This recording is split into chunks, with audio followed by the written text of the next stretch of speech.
नमस्कार दोस्तों, आइए सुनते हैं मुंशी प्रेमचंद्र के द्वारा लिखी कहानी कजाकी। मेरी बाल स्मृतियों में कजाकी एक ना मिटने वाला व्यक्ति है। अब आज 40 साल गुजर गए। कजाकी की मूर्ति अभी तक आंखों के सामने नाच रही है। मैं उन दिनों अपने पिता के साथ आजमगढ़ में एक तहसील में था। कजाकी जाति का पासी था, बड़ा ही हंसमुख, बड़ा ही साहसी और बड़ा ही जिंदा दिल। वो रोज शाम को डाल पर थैला लगाकर आता था, रात भर रहता और सवेरे डाक लेकर चला जाता। शाम को फिर उधर से डाक लेकर आ जाता। मैं दिन भर एक उद्विग्न दशा में उसकी राह देखा करता था। जो ही 4 बजते व्याकुल होकर सड़क पर आकर खड़ा हो जाता और थोड़ी देर बाद कजाकी कंधों पर बल्लम रखे उसकी झुनझुनी बजाता दूर से दौड़ता हुआ आता दिखलाई देता। वो सांवले रंग का गठीला लंबा जवान था। शरीर सांचे में ढला हुआ था कि चतुर मूर्तिकार भी उससे कोई दोष ना निकाल सकता था।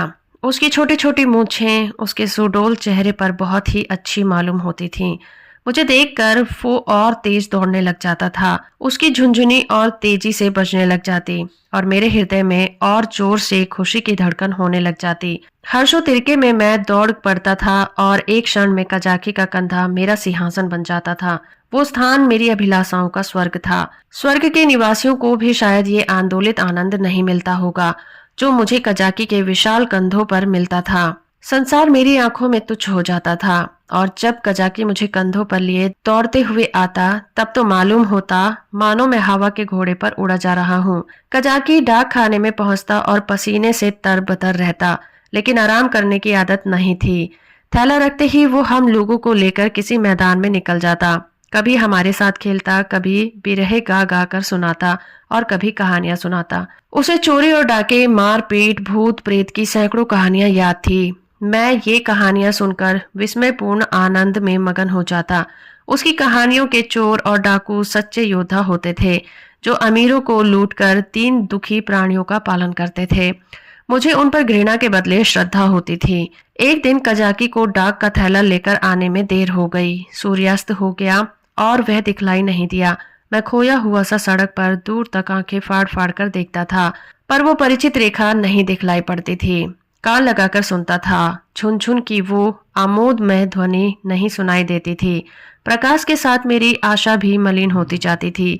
उधर से किसी को आते देखता तो पूछता, कजाकी आता है? पर या तो कोई सुनता ही नहीं था या केवल सिर हिला देता था। सहसा झुनझुन की आवाज कानों में आई। मुझे अंधेरे में चारों ओर भूत ही दिखलाई देते थे। यहाँ तक कि माताजी के कमरे में ताक पर रखी हुई मिठाई भी अंधेरा हो जाने के बाद मेरे लिए त्याज्य हो जाती थी। लेकिन वो आवाज सुनते ही मैं उसकी तरफ जोर से दौड़ पड़ा। हाँ, वो कजाकी ही था। उसे देखते ही मेरी विकलता क्रोध में बदल गई। मैं उसे मारने लगा, फिर रूठ करके अलग खड़ा हो गया। कजाकी ने हंसकर कहा, मारोगे तो मैं एक चीज लाया हूँ, वो नहीं दूंगा। मैंने साहस करके कहा, जाओ मत देना, मैं लूंगा ही नहीं। कजाकी, अभी दिखा दूं तो दौड़कर गोद में उठा लोगे। मैंने पिघल कर कहा, अच्छा दिखा दो। कजाकी, तो आकर मेरे कंधों पर बैठ जाओ, भाग चलूं। आज बहुत देर हो गई है, बाबूजी बिगड़ रहे होंगे। मैंने अकड़ कर कहा, पहले दिखा। मेरी विजय हुई। अगर कजाकी को देर का डर ना होता और वो 1 मिनट भी और रुक सकता तो शायद पासा पलट जाता। उसने कोई चीज दिखलाई जिसे वह एक हाथ में छाती से चिपटाए हुए लाया था। लंबा सा मुंह था और 2 आंखें चमक रही थी। मैंने उसे दौड़कर कजाकी की गोद में से ले लिया। यह हिरन का बच्चा था। आह, मेरी उस खुशी का कौन अनुमान करेगा। तब से कठिन परीक्षाएं पास थी, अच्छा पद भी पाया, राय बहादुर भी हूँ, पर वह खुशी फिर नहीं हासिल हुई। मैं उसे गोद में लिए उसके कोमल स्पर्श का आनंद उठाता घर की ओर दौड़ा चला। कजाकी को आने में क्यों इतनी देर हुई इसका ख्याल ही न रहा। मैंने पूछा, ये कहाँ मिला कजाकी? कजाकी, भैया, यहाँ से थोड़ी दूर पर एक छोटा सा जंगल है, उसमें बहुत से हिरन हैं। मेरा बहुत ही जी चाहता था कि कोई बच्चा मिल जाए तो तुम्हें लाकर दूं। आज ये बच्चा हिरणों के झुंड के साथ दिखलाई दिया। मैं झुंड की ओर दौड़ा तो सब के सब भाग गए। यह बच्चा भी भागा, लेकिन मैंने पीछा न छोड़ा और हिरन तो बहुत दूर निकल गया। यही पीछे रह गया। मैंने इसे पकड़ लिया, इसी से इतनी देर हो गई। यूं बातें करते हुए दोनों डाक खाने पहुंचे। बाबूजी ने मुझे ना देखा, हिरन के बच्चे को भी नहीं देखा। कजाकी पर उनकी निगाह पड़ी। बिगड़कर बोले, आज इतनी देर कहाँ लगाई? अब थैला लेकर आया है, उसे लेकर क्या करूं? डाक तो चली गई। बता, तूने इतनी देर कहाँ लगाई? कजाकी के मुंह से आवाज ना निकली। बाबूजी ने कहा, तुझे अब नौकरी नहीं करनी है, नीच है ना, पेट भरा तो मोटा हो गया, जब भूखों मरने लगेगा तो आंखें खुलेंगी। कजाकी चुपचाप खड़ा रहा। बाबूजी का क्रोध और बढ़ा। बोले, अच्छा थैला रख दे और अपने घर की राह ले। सुअर, अब डाक लेकर आया है, तेरा क्या बिगड़ेगा, जहां चाहेगा मजूरी कर लेगा, माथे तो मेरे जाएगी, जवाब तो मुझसे तलब किया जाएगा। कजाकी ने रुआसे होकर कहा, सरकार अब कभी देर नहीं होगी। बाबूजी, आज क्यों देर की, इसका जवाब दे। कजाकी के पास इसका कोई जवाब नहीं था। आश्चर्य तो यह था कि मेरी भी जबान बंद हो गई। बाबूजी बड़े गुस्सेवर थे, उन्हें काम करना पड़ता था, इसी से बात बात पर झुंझला पड़ते थे, तो मैं उनके सामने कभी जाता ही नहीं था। वह भी मुझे कभी प्यार न करते थे। घर में केवल 2 बार घंटे घंटे भर के लिए भोजन करने आते थे, बाकी सारे दिन दफ्तर में लिखा करते थे। उन्होंने बार बार एक सहकारी के लिए अफसरों से विनय की थी, पर इसका कुछ असर न हुआ था। यहाँ तक कि तातील के दिन भी बाबूजी दफ्तर में ही रहते थे। केवल माताजी उनका क्रोध शांत करना जानती थी, पर वह दफ्तर में कैसे आती? बेचारा कजाकी उसी वक्त मेरे देखते देखते निकाल दिया गया। उसका बल्लम, चपरास और खासा छीन लिया गया और उसे डाक खाने से निकल जाने का नदीरी हुक्म सुना दिया गया। आह, उस वक्त मेरा जी चाहता था कि मेरे पास सोने की लंका होती तो कजाकी को दे देता और बाबूजी को दिखा देता कि आपके निकाल देने से कजाकी का बाल भी बांका नहीं हुआ। किसी योद्धा को अपनी तलवार पर जितना घमंड होता है, उतना ही घमंड कजाकी को अपनी चपरास पर था। जब वह चपरास खोलने लगा तो उसके हाथ कांप रहे थे और आंखों से आंसू बह रहे थे, और इस सारे उपद्रव की जड़ वह कोमल वस्तु थी जो मेरी गोद में मुंह छुपाए चैन से बैठी हुई थी, मानो माता की गोद में हो।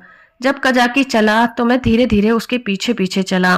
मेरे घर के द्वार पर आकर कजाकी ने कहा, भैया अब घर जाओ, सांझ हो गई है। मैं चुपचाप खड़ा अपने आंसुओं के वेग को सारी शक्ति से दबा रहा था।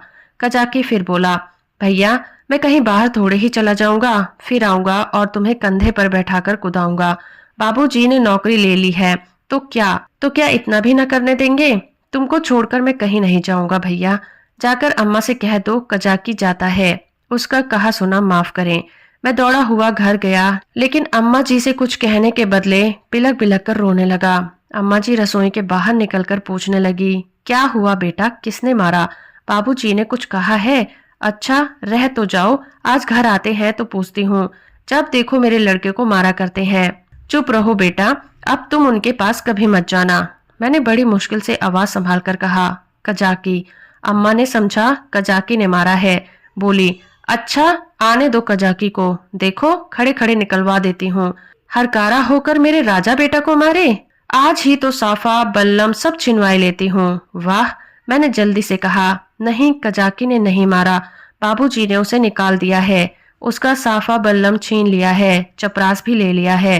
अम्मा, यह तुम्हारे बाबूजी ने बहुत बुरा किया, वो बेचारा अपने काम में इतना चौकस रहता है, फिर उसे क्यों निकाल दिया? मैंने कहा, आज उसे देर हो गई थी। यह कहकर मैंने हिरन के बच्चे को गोद से उतार दिया। घर में उसके भाग जाने का भय न था। अब तक अम्मा जी की निगाह भी उस पर नहीं पड़ी थी। उसे फुदकते देखकर वो सहसा चौंक पड़ी और लपक कर मेरा हाथ पकड़ लिया कि कहीं यह भयंकर जीव मुझे काट न खाए। मैं कहाँ तो फूट फूट कर रो रहा था और कहाँ अम्मा घबराहट देखकर खिलखिलाकर हंस पड़ा। अम्मा, अरे यह तो हिरन का बच्चा है, कहाँ मिला? मैंने हिरन के बच्चे का सारा इतिहास और उसका भीषण परिणाम आदि से अंत तक सुना दिया। अम्मा, ये इतना तेज भागता था कि कोई दूसरा होता तो पकड़ ही ना सकता था।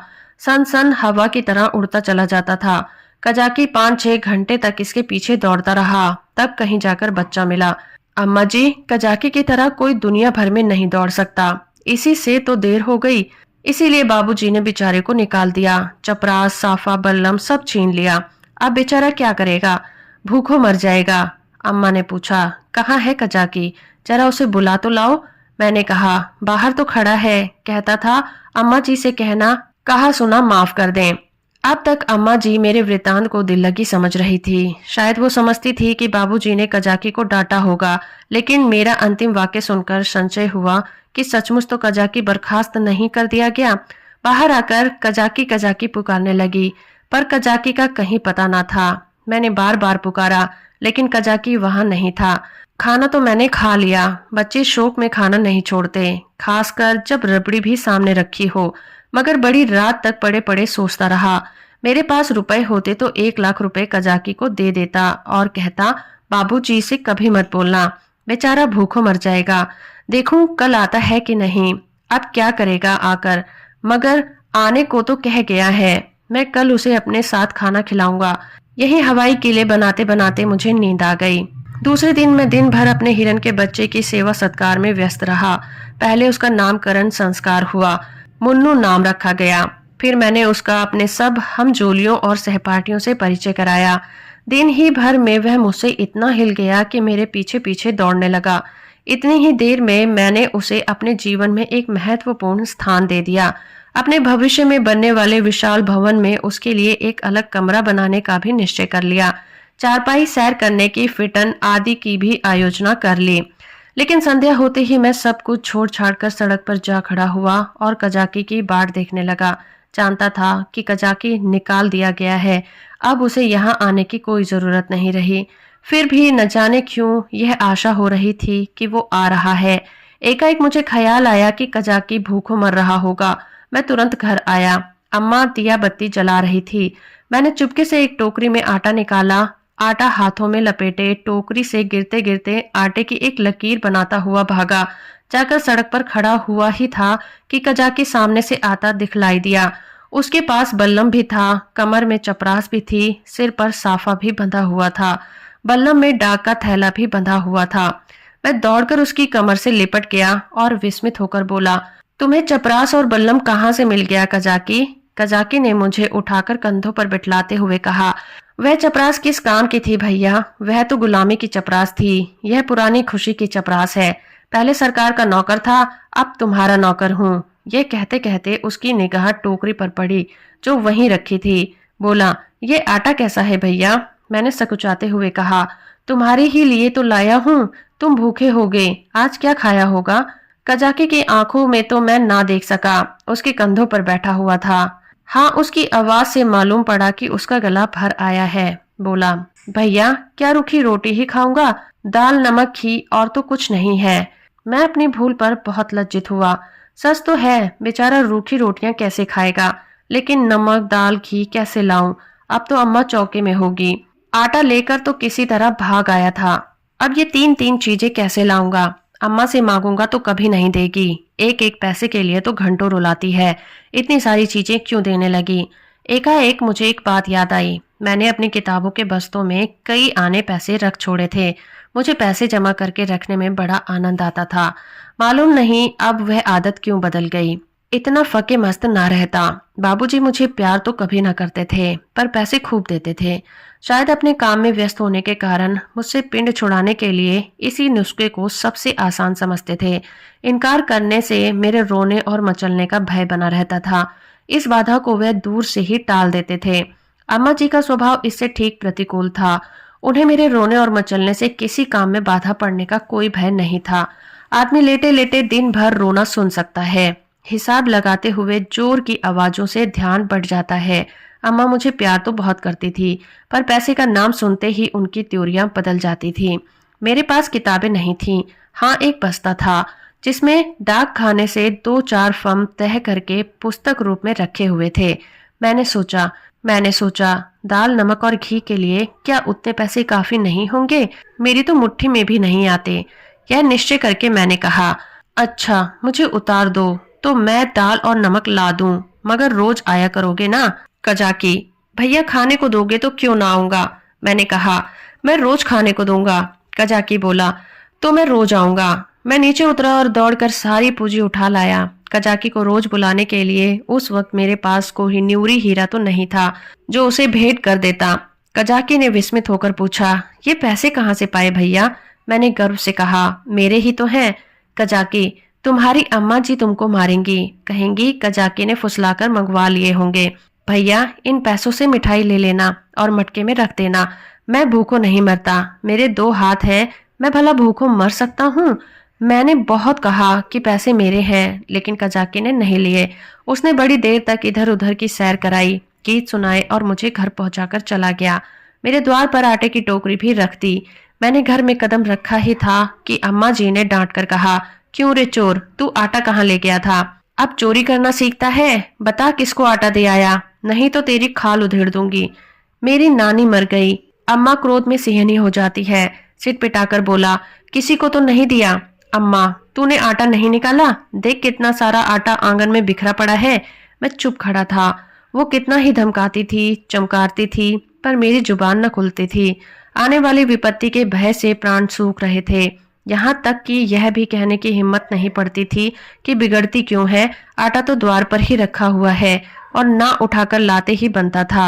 मानो क्रिया शक्ति ही लुप्त हो गई हो, मानो पैर में हिलने का सामर्थ्य ही ना रहा हो। सहसा कजाकी ने पुकारा, बहू जी, आटा द्वार पर रखा हुआ है, भैया मुझे देने को लाए थे।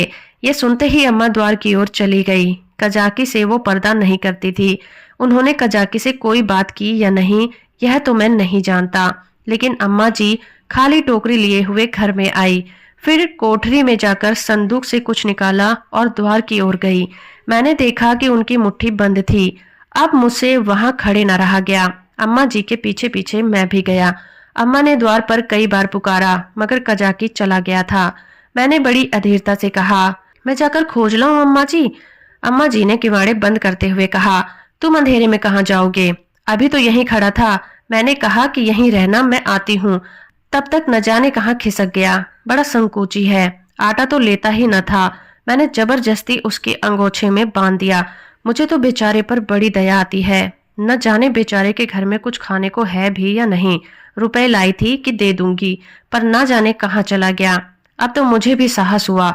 मैंने अपनी चोरी की पूरी कथा कह डाली। बच्चों के साथ समझदार बच्चे बनकर माँ बाप उन पर जितना असर डाल सकते हैं, जितना शिक्षा दे सकते थे, उतने बूढ़े भी नहीं कर सकते। अम्मा जी ने कहा, तुमने मुझसे पूछा क्यों नहीं? क्या मैं कजाकी को थोड़ा सा आटा नहीं दे देती? मैंने उत्तर दिया। दिल में कहा, इस वक्त मुझे कजाकी पर दया आ गई है, जो चाहे दे डालो, लेकिन मैं मांगता तो मारने दौड़ती। हाँ, ये सोचकर चित्त प्रसन्न हुआ कि अब कजाकी भूखों नहीं मरेगा। अम्मा जी उसे रोज खाने को देंगी और वह रोज मुझे कंधों पर बिठाकर सैर कराएगा। दूसरे दिन मैं दिन भर मुन्नू के साथ खेलता रहा। शाम को सड़क पर जाकर खड़ा हो गया, मगर अंधेरा हो गया और कजाकी का कहीं पता नहीं था। दिए जल गए, रास्ते में सन्नाटा छा गया, पर कजाकी ना आया। मैं रोता हुआ घर आया। अम्मा जी ने पूछा, क्यों रोते हो बेटा, क्या कजाकी नहीं आया? मैं और जोर से रोने लगा। अम्मा जी ने मुझे छाती से लगा लिया। मुझे ऐसा मालूम हुआ कि उनका कंठ भी रुंध गया है। उन्होंने कहा, बेटा चुप हो जाओ, मैं कल किसी हरकारे को भेजकर कजाकी को बुला लाऊंगी। मैं रोते ही रोते सो गया। सवेरे जो ही आंखें खुली, मैंने अम्मा जी से कहा, कजाकी को बुलवा दो। अम्मा ने कहा, आदमी गया है बेटा, कजाकी आता होगा। खुश होकर खेलने लगा। मुझे मालूम था कि अम्मा जी जो बात कहती हैं उसे पूरा जरूर करती हैं। उन्होंने सवेरे ही एक हरकारे को भेज दिया था। 10 बजे जब मैं मुन्नू को लिए हुए घर आया तो मालूम हुआ कि कजाकी अपने घर पर नहीं मिला। वो रात को भी घर पर नहीं गया था। उसकी स्त्री रो रही थी कि न जाने कहाँ चला गया है। उसे भय था कि वो कहीं भाग गया है। बालकों का हृदय इतना कोमल होता है, इसका अनुमान दूसरा नहीं कर सकता। उसमें अपने भावों को व्यक्त करने के लिए शब्द नहीं होते। उन्हें यह भी याद नहीं होता कि कौन सी बात उन्हें विकल कर रही है, कौन सा कांटा उनके हृदय में खटक रहा है, क्यों बार बार उन्हें रोना आता है, क्यों वे मन मारे बैठे रहते हैं, क्यों खेलने में जी नहीं लगता। मेरी भी यही दशा थी। कभी घर में आता, कभी बाहर जाता, कभी सड़क पर जाकर पहुंचता। आंखें कजाकी को ढूंढ रही थी। वो कहाँ चला गया, कहीं भाग तो नहीं गया। तीसरे पहर को मैं खोया हुआ सा सड़क पर बैठा था। सहसा मैंने कजाकी को एक गली में देखा। हाँ, वो कजाकी ही था। मैं उसकी ओर चिल्लाता हुआ दौड़ा, पर गली में उसका पता न था। न जाने किधर गायब हो गया। मैंने गली के इस सिरे से उस सिरे तक देखा, मगर कहीं कजाकी की गंध तक न मिली। घर जाकर मैंने अम्मा जी से ये बात कही। मुझे ऐसा जान पड़ा कि यह बात सुनकर बहुत चिंतित हो गई हैं। इसके बाद 2-3 दिन तक कजाकी दिखाई न दिया। मैं भी अब उसे कुछ कुछ भूलने लगा था। बच्चे पहले जितना प्रेम करते हैं, बाद में उतने ही निष्ठुर भी हो जाते हैं। जिस खिलौने पर प्राण देते हैं, उसी को 2-4 दिन बाद पटक कर फोड़ डालते हैं। 10-12 दिन और बीत गए। दोपहर का समय था। बाबूजी खाना खा रहे थे। मैं मुन्नू के पैरों में पीनस की पेंजरियां बांध रहा था। एक औरत घूंघट निकाले हुए आई और आंगन में खड़ी हो गई। उसके कपड़े फटे हुए थे और मैले भी थे। वो गोरी और सुंदर स्त्री थी। उसने मुझसे कहा, भैया बहूजी कहाँ है? मैंने उसके पास जाकर उसका मुंह देखते हुए कहा, तुम कौन हो? क्या बेचती हो? औरत, कुछ बेचती नहीं हूँ, तुम्हारे लिए ये कमल गट्टे लाई हूँ। भैया तुम्हें तो कमल गट्टे बहुत अच्छे लगते हैं ना? मैंने उसके हाथों से लटकती हुई पोटली को उत्सुक नेत्रों से देखकर पूछा, कहाँ से लाई हो, देखें? औरत, तुम्हारे हरकारे ने भेजा है भैया। मैंने उछलकर पूछा, कजाकी ने? औरत ने सिर हिलाकर कहा, हाँ। औरत ने सिर हिलाकर हाँ कहा और पोटली खोलने लगी। इतने में अम्मा जी भी रसोई से निकल आई। उसने अम्मा के पैरों को स्पर्श किया। अम्मा ने पूछा, तुम कजाकी की घरवाली हो? औरत ने सिर झुका लिया। अम्मा, आजकल कजाकी क्या करता है? औरत ने रोकर कहा, बहू जी जिस दिन से आपके पास से आटा लेकर गए हैं उसी दिन से बीमार पड़े हैं। बस भैया भैया किया करते हैं। भैया ही में उनका मन बसा रहता है। चौंक कर भैया भैया कहते हुए द्वार की ओर दौड़ते हैं। न जाने उन्हें क्या हो गया है। बहू जी एक दिन मुझसे कुछ कहा न सुना घर से चल दिए और गली में छिपकर भैया को देखते रहे। जब भैया ने उन्हें देख लिया तो भागे। तुम्हारे पास आते हुए लजाते हैं। मैंने कहा, हाँ हाँ, मैंने उस दिन तुमसे जो कहा था अम्मा जी। अम्मा, घर में कुछ खाने पीने को है? औरत, हाँ बहू जी, तुम्हारे आशीर्वाद से खाने पीने का दुख नहीं है। आज सवेरे उठे तो तालाब की ओर चले गए। बहुत कहती रही बाहर मत जाओ, हवा लग जाएगी, मगर ना माने। मारे कमजोरी के पैर कांपने लगते हैं। मगर तालाब में घुसकर ये कमल गट्टे तोड़ लाए। तब मुझसे कहा, ले जाकर भैया को दे आ, उन्हें कमल गट्टे बहुत अच्छे लगते हैं। कुशल छेम पूछती आना। मैंने पोटली में कमल गट्टे निकाल लिए थे और मजे से चख रहा था। अम्मा ने बहुत आंखें दिखाई मगर यहाँ इतनी सब्र कहाँ। अम्मा ने कहा, कह देना सब कुशल है। मैंने कहा, यह भी कह देना कि भैया ने बुलाया है। ना जाओगे फिर तुमसे कभी न बोलेंगे। हाँ। बाबूजी खाना खाकर निकल आए थे। तौलिए से हाथ मुंह पोंछते हुए बोले, और यह भी कह देना कि साहब ने तुमको बहाल कर दिया है। जल्दी आओ नहीं तो कोई दूसरा आदमी रख लिया जाएगा। औरत ने अपना कपड़ा उठाया और चली गई। अम्मा ने बहुत पुकारा, वह ना रुकी। शायद अम्मा जी उसे सीधा देना चाहती थी। अम्मा ने पूछा, सचमुच बहाल हो गया? बाबूजी, और क्या झूठे ही बुला रहा हूँ? मैंने तो 5वें ही दिन बहाल की रिपोर्ट की थी। अम्मा, यह तो तुमने अच्छा किया। बाबूजी, उसकी बीमारी की यही दवा है। प्रातः काल में उठा तो क्या देखता हूँ कि कजाकी लाठी टेकता हुआ चला आ रहा है। वो बहुत दुबला हो गया था, मालूम होता था बूढ़ा हो गया है। हरा भरा पेड़ सूख कर ठूठा बन गया था।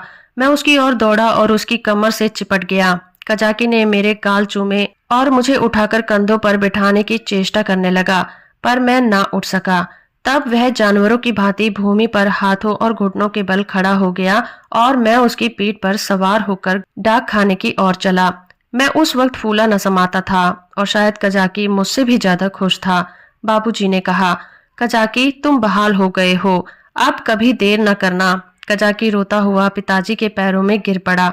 मगर शायद मेरे भाग्य में दोनों सुख भोगना नहीं लिखा था। मुन्नू मिला तो कजाकी छूटा, कजाकी आया तो मुन्नू हाथ से गया, और ऐसा गया कि आज तक उसके जाने का दुख है। मुन्नू मेरी ही थाली में खाता था। जब तक मैं खाने ना बैठूं वह भी कुछ खाता नहीं था। उसे भात से बहुत ही रुचि थी, लेकिन जब तक खूब घी न पड़ा हो उसे संतोष नहीं होता था। वो मेरे ही साथ सोता था और मेरे ही साथ उठता भी था। सफाई तो उसे इतनी पसंद थी कि मल मूत्र त्याग करने के लिए घर के बाहर मैदान में निकल जाता था। कुत्तों से उसे चिढ़ थी, कुत्तों को घर में घुसने नहीं देता था। कुत्तों को देखते ही थाली से उठ जाता था, उसे दौड़कर घर से बाहर निकाल देता था। कजाकी को डाक खाने में छोड़कर जब मैं खाना खाने गया तो मुन्नू भी आकर बैठ गया। अभी 2-4 कौर ही खाए थे कि एक बड़ा सा झबरा कुत्ता आंगन में दिखाई दिया। मुन्नू उसे देखते ही दौड़ा। दूसरे घर में जाकर कुत्ता चूहा हो जाता है। झबरा कुत्ता उसे आते देखकर भागा। मुन्नू को अब लौट आना चाहिए था, मगर वह कुत्ता उसके लिए यमराज का दूत था। मुन्नू को उसे घर से निकाल कर भी संतोष ना हुआ। वह उसे घर से बाहर मैदान में भी दौड़ाने लगा। मुन्नू को शायद ये ख्याल न रहा कि यहाँ मेरी अमलदारी नहीं है।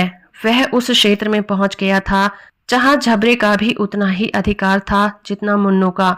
मुन्नू कुत्तों को भगाते भगाते कदाचित अपने बाहुबल पर घमंड करने लगा था।